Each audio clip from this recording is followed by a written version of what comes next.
Bonsoir à tous et merci beaucoup d'être encore là, attendant certainement qu'il y ait une analyse par rapport à l'actualité. L'actualité, vous la connaissez, c'est la déclaration de Joseph Kabila sur son compte X. Kabila dit qu'on parle de la paix, alors que sur la photo qu'il a vue, il n'y avait pas de belligérants. Il n'a vu aucune photo de belligérants. Pourquoi? Parce que la RDC n'a jamais été en guerre avec aucun État représenté sur cette photo-là. Donc, alors ce qui s'est signé ce 27 juin à la Maison Blanche n'est rien de plus qu'un accord commercial. Rien de plus. C'est juste un accord commercial. Donc, il faut cesser de maquiller la vérité pour des agendas de propagande. Donc, pour Kabila, tout ce que Félix a fait là, aux États-Unis, la signature entre Trump et les autres, tout ce qui s'est passé là, Joseph Kabila dit que c'est juste un agenda de propagande que Félix est en train de faire, mais en réalité, la RDC n'a jamais été en conflit avec le Rwanda, bien qu'il n'a pas cité les pays. Il n'a pas cité les pays. Il a dit, les photos qu'il a vues là, il n'a trouvé aucun pays, aucun État qui est en guerre. Bon, qu'est-ce que nous pouvons comprendre? Ça, c'est maintenant notre analyse. Ça, c'est l'information. C'est sur X. Je pense que tout le monde a suivi la déclaration de Joseph Kabila. Pour moi, je pense que c'est à la fois une bonne nouvelle et à la fois une mauvaise. Commençons d'abord par la bonne nouvelle. La bonne nouvelle est partie de la déclaration de Kikayabin Karoubi. Qu'est-ce que Kikayabin Karoubi a déclaré? Il a dit ceci, il a dit que non, nous sommes une opposition non armée.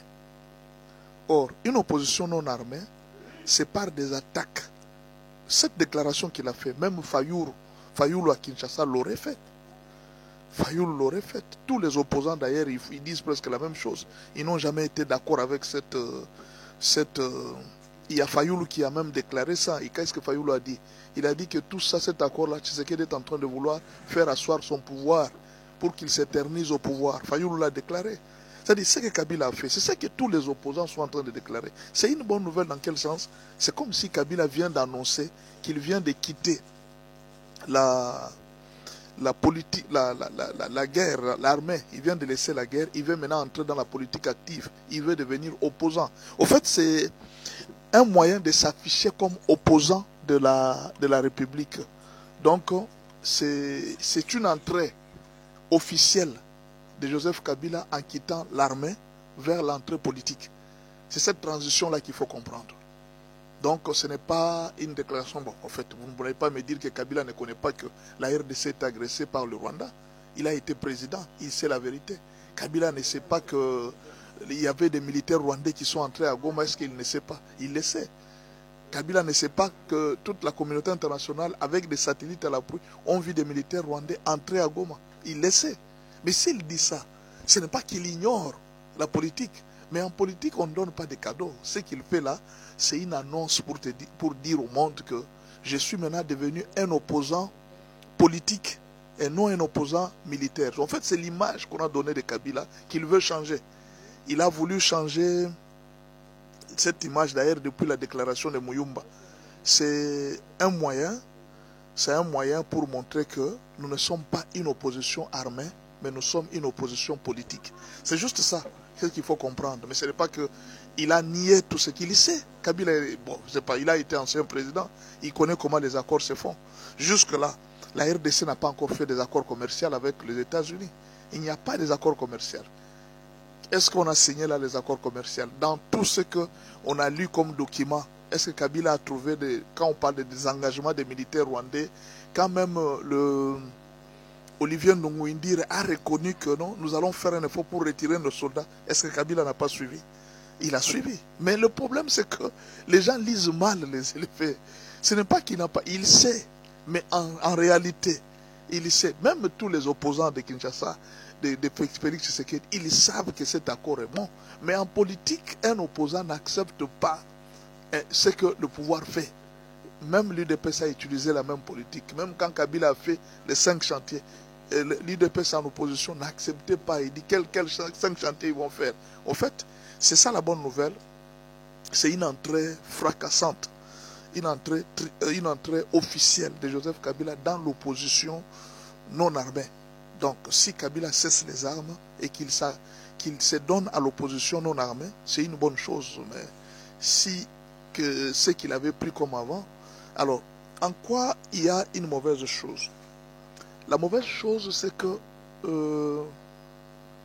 c'est ce qui devrait se faire avant que Kabila vient de faire après. Je pense avoir déjà dit ça, que le conseiller de Kabila ne lui donne pas de bons conseils. Ce qu'il fait maintenant, c'est ce qu'il devrait faire depuis très longtemps, depuis qu'il était sénateur à Kinshasa. C'est ce que le PPRD devrait faire depuis très longtemps. Ce que Muyumba faisait d'ailleurs, Muyumba avait déjà commencé avec des pics depuis très longtemps. Le PPRD a préféré garder silence. Bon, j'avais fait une émission une fois pour parler de Kambere. Il était en train de faire une opposition, mais c'est comme si tous les gens de PPRD s'étaient tués. C'est là que même je remarque qu'il y a beaucoup de gens qui disent qu'ils soutiennent Kabila. Mais c'est comme s'ils ne font rien sur le terrain. Ils ne font rien. Non, nous aimons Kabila, mais sur le terrain, vous faites quoi? Parce que vous l'aimez, vous faites quoi? On a enlevé les immunités de Joseph Kabila. Les Katangais qui disent que non, nous aimons Joseph Kabila. Pourquoi ils n'ont même pas fait une marche pour dire que non, nous ne sommes pas d'accord avec ce qu'on a fait contre Joseph Kabila? Vous êtes seulement là pour venir injurier les gens sur les réseaux sociaux. La politique ne se fait pas comme ça. Dans la politique, moi j'ai vu même les gens de Maniema. Quand on a voulu arrêter Matata Pogno, les gens de Maniema se sont levés et dit nous, le ressortissants de Maniema. Mais quand on a enlevé les immunités de Joseph Kabila, je n'ai vu ni les gens de Mandema Koulou, ni les gens de Olomami, ni les gens de sa tribu, ni de son origine. Je n'ai vu même pas, même parfois un groupe de gens s'élevant pour dire que non, nous, membres de ceci, nous nous levons. Même la population, ceux qui viennent chaque jour injurier ici, les gens comme oh Kabila, Kabila, Kabila, ou bien tout ça. Mais je n'ai vu personne s'élever pour dire que non, nous allons marcher, nous allons décider, nous allons dire non à tout ça. Voilà. C'est ça le problème avec Kabila. Kabila, on l'aime dans la bouche, on l'aime sur les réseaux sociaux, mais dans le terrain, qui peut se battre aujourd'hui, accepter de s'élever, de faire des marches pour Kabila? Il n'y en a pas. Mais aujourd'hui, je vais vous dire la vérité. S'il y a des gens qui peuvent s'élever, si Félix peut faire soulever la population pour dire que les gens s'élèvent pour les soutenir, vous en verrez plein. Ils vont les soutenir. Ils viendront très nombreux pour les soutenir. Ils sont prêts. Il y a beaucoup de gens. J'ai vu même des gens qui sont sur les réseaux sociaux avec l'armée numérique. Ils sont en train de soutenir Félix sans même que Félix puisse les payer. Mais la mauvaise habitude que les gens de Kabila sont habitués, tout ce qu'ils doivent faire pour Kabila, il faut que Kabila paye l'argent. Ce qu'il fait maintenant, c'est ce qu'il devrait faire depuis longtemps. Il est parti s'essuyer avec cette histoire de M23 pour rien. C'est une déclaration politique. C'est-à-dire qu'il a parlé en tant qu'un opposant.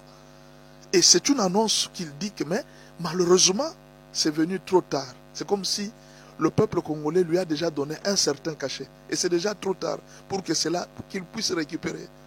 Il faudra maintenant que ceux qui les soutiennent soient très forts avec des arguments. Mais malheureusement, beaucoup de ceux qui les soutiennent, ils ne les soutiennent que sur les réseaux sociaux, avec des insultes, mais pas avec des arguments. Trop peu de gens qui soutiennent que Joseph Kabila ont vraiment des arguments comme ça. Ils viennent généralement avec des insultes. C'est tout ce qu'ils ont dans la bouche. Et pourtant, ce que vous devriez faire, c'était quoi? C'est l'encourager dans cette voie politique plutôt que dans la voie militaire. Parce que la voie militaire n'est pas une bonne chose. La rébellion n'est pas une bonne chose. Moi, je souhaite encore que, même si on a levé ses immunités, il devrait rester avec le camp de Fayoulou. Quand ils ont signé avec Fayoulou un camp là, c'était même avant qu'on puisse lever ses immunités. Il avait fait une lettre ensemble avec Fayoulou. Mais qu'est-ce qui l'a poussé à aller à Goma? Il pouvait rester dans cet élan-là. Je pense qu'il y a beaucoup de choses qui ne se seraient pas faites. Donc, c'est une mauvaise nouvelle. Pourquoi? Parce qu'il vient de réagir en retard. Et le problème, ce n'est pas Félix Tshisekedi. Le problème, c'est la population. À l'heure actuelle, comment Kabila peut réussir à convaincre le peuple congolais qu'il n'est pas avec le Rwanda, qu'il n'est pas avec la M23, qu'il n'est pas avec Nanga? Comment Kabila peut faire? C'est l'effort que Kabila doit faire maintenant. Prouver qu'il n'est pas avec Nanga. Prouver qu'il n'est pas avec... Et puis, en disant que nous, la RDC n'est pas en conflit avec le Rwanda, Kabila est en train d'enfoncer un clou. Peut-être qu'il veut, bon, je ne sais pas, certains politiciens, c'est ce qu'il est en train de faire. Mais moi, je pense que c'est aussi là, il est en train de s'enfoncer davantage. Pourquoi? Parce que la population sait que l'agresseur du Congo, c'est le Rwanda. Mais vous passez, vous dites que le Rwanda n'a jamais été en guerre avec la RDC. Autrement dit, le Rwanda n'a jamais tué en RDC parce qu'il n'a jamais été en guerre. Et là, c'est trop dangereux pour Joseph Kabila.